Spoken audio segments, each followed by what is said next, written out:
bonjour à toutes et à tous, soyez les bienvenus à l'écoute d'RFI Radio France Internationale. En direct de Paris, il est 18h.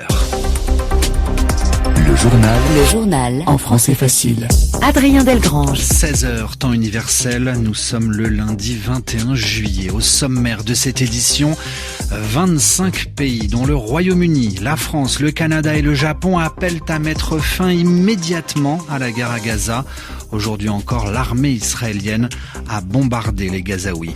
Jean-Noël Barrot est à Kiev. Le ministre français des Affaires étrangères s'est rendu notamment aujourd'hui sur des sites bombardés par la Russie la nuit dernière. Dans ce journal aussi en France, prison ferme pour 3 personnes.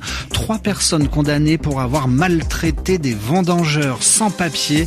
Ça s'est passé à Châlons-en-Champagne. Et puis enfin, il a enflammé pendant des années les pistes de danse du monde entier. Le DJ Martin Solveig prend sa retraite. Voilà pour les titres. Soyez les bienvenus. Les Gazaouis face à l'armée israélienne. Des habitants de Gaza bombardés, mitraillés et affamés. L'armée israélienne poursuit ses tirs sur les Gazaouis. Au moins 93 personnes ont été tuées ce week-end d'après la défense civile à Gaza. Après 21 mois de guerre, les chars israéliens sont entrés pour la première fois aujourd'hui dans la ville de Deir el-Balah. C'est dans le centre de la bande de Gaza. RFI a décidé aujourd'hui de faire le point sur toutes ces zones, ces parties de Gaza qui sont soit évacuées, celles qui sont interdites d'accès ou encore ces zones où se réunissent les civils, celles et ceux qui n'ont rien à voir avec la guerre. Jeanne Bartoli, bonjour. Bonjour Adrien, bonjour à tous. Alors Jeanne, nous allons d'abord partir du nord de l'enclave pour aller au sud. Le nord de Gaza est une zone où il ne reste plus rien. C'est la partie, Adrien, la plus affectée par les opérations israéliennes. Une zone quasiment totalement rasée, partiellement interdite d'accès. C'est le cas d'une large zone tampon qui suit la frontière avec Israël et que l'armée occupe illégalement.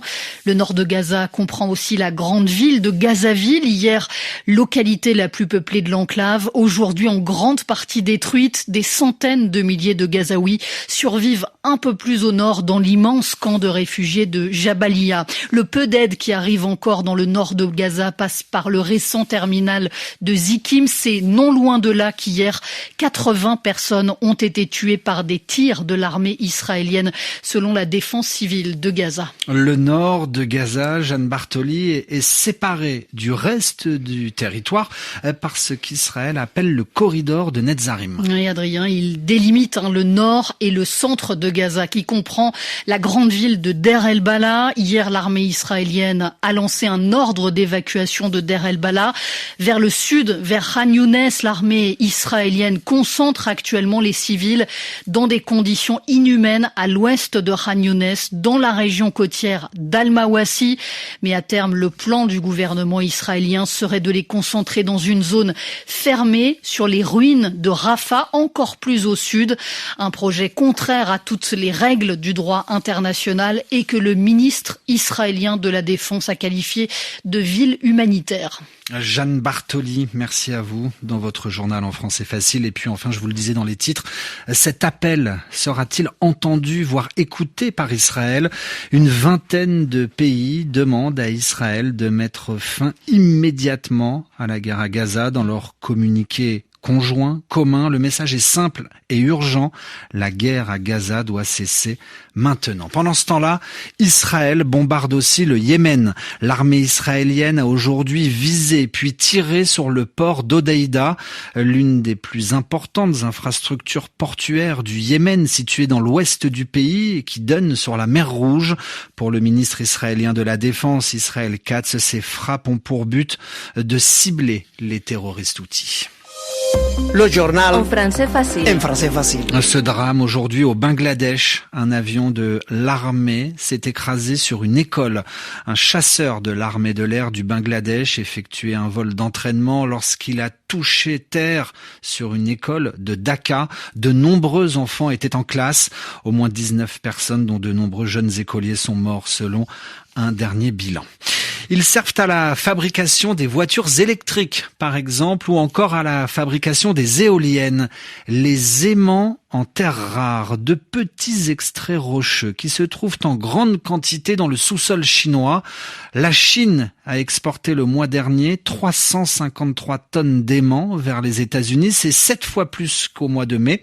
Alors si dans certains domaines, États-Unis et Chine se mènent une guerre sans merci, celui-ci échappe à cette guerre, Agnieszka Kumor. La Chine fournit plus de 90% de l'approvisionnement mondial en aimants en terres rares. Ces minéraux sont au cœur de la compétition économique mondiale.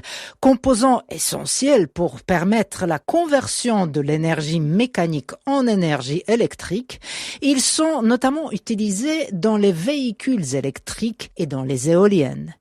Début avril, Pékin a décidé d'ajouter plusieurs de ces minéraux à sa liste de contrôle à l'exportation en représailles aux droits de douane américains. Ces contrôles à l'exportation couvrant tous les pays et pas seulement les États-Unis. Résultat, les expéditions chinoises se sont effondrées en avril et en mai, forçant certains constructeurs automobiles en dehors de la Chine à interrompre une partie de leur production. Selon les experts, l'augmentation des expéditions chinoises d'aimants en terres rares devrait se poursuivre en juillet. Outre les États-Unis, l'Allemagne, le Vietnam et la Corée du Sud sont les plus gros acheteurs de ces minéraux critiques en provenance de la Chine. RFI 18h06 à Paris, la loi Duplon, contestée comme jamais. En France, cette loi permet aux agriculteurs qui le souhaitent d'utiliser à nouveau un pesticide. Un produit chimique qui favorise les cultures, mais qui peut aussi être dangereux pour les êtres humains. Une pétition qui s'oppose à son utilisation a déjà recueilli plus d'1 300 000 signatures sur le site de l'Assemblée nationale. C'est du jamais vu. Parmi celles et ceux qui s'opposent à la loi Duplon, l'eurodéputée PS Chloé Ridel, porte-parole du Parti socialiste, qui en appelle désormais au président de la République. Nous, ce que nous demandons, c'est que le président de la République, c'est dans ses pouvoirs constitutionnels, demande une seconde délibération sur cette loi, vu l'ampleur de la mobilisation citoyenne. Et c'est cette seconde délibération qui pourra donner lieu à un vote et donc à une possible abrogation. Mais nous voulons dire que si le président de la République choisit de ne pas faire cela et de promulguer la loi en dépit de cette mobilisation citoyenne inédite, alors nous déposerons une proposition de loi d'abrogation. La justice en France, ce sont des faits d'une gravité exceptionnelle. 3 personnes ont été condamnées aujourd'hui à de la prison ferme pour avoir exploité et hébergé dans des conditions indignes une 50aine de travailleurs, souvent sans papier, lors des vendanges 2003 dans le prestigieux vignoble champenois. Et puis enfin, il a enflammé, ambiancé les pistes de danse de nombreuses discothèques de la planète pendant de nombreuses années. Le DJ français Martin Solveig a décidé de prendre sa retraite. Il l'a annoncé lors de son concert en Bretagne ce week-end. C'était aux Vieilles Charrues. Fatih Lordiouf.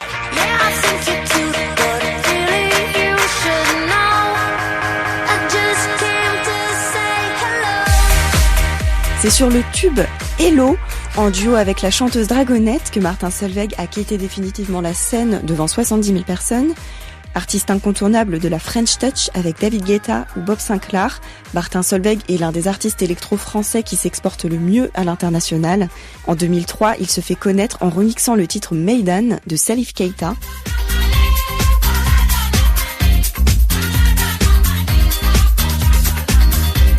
Ce succès lui ouvre les portes des collaborations les plus prestigieuses, comme Madonna, dont il a produit plusieurs titres.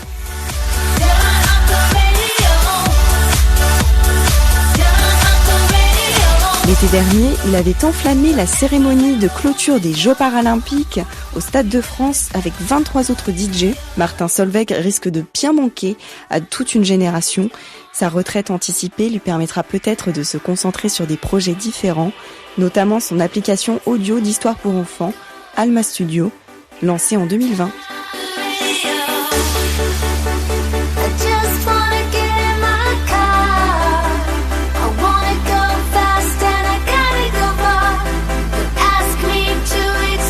C'est avec Martin Solveig que se referme ce journal en français facile où que vous soyez sur la planète. Merci de l'avoir écouté.